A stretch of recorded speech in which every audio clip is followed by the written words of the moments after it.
Hey guys, Mark Linsky here from Sunfit. We're going to talk a little bit today about the Abmat sit-up.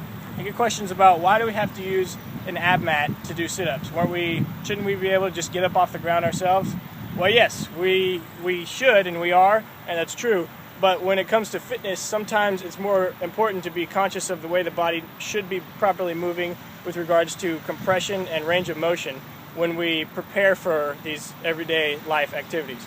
So, we're going to pretend like she's laying down on the ground right now, and if she were, the ground would be coming right across like this. She would have space between the ground and her back. So basically, if she were to come up from this position, there would be no support from the ground of her spinal erectors right here on her lumbar spine. Basically, that it causes her discs to just compress as she goes forward. If you roll forward, good. Causes the disc to compress, and there's really just nothing holding this lumbar spine tight as she comes up. Come back up. So there's nothing causing these to be engaged. So what we want to do is we want to force that engagement by putting something in there to support the lumbar spine and force us into full range of motion.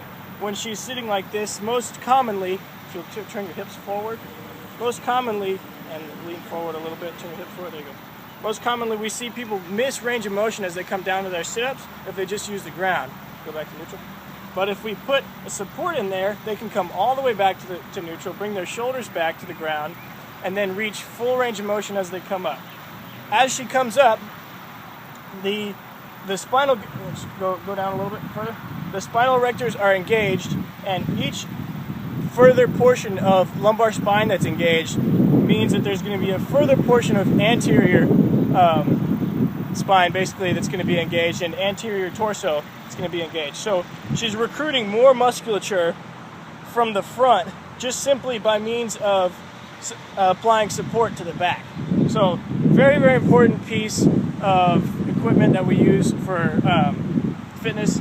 It helps us to be prepared for doing sit-ups and basically getting up off the ground with stability and not risking ending up hurting ourselves worse in the long run overall.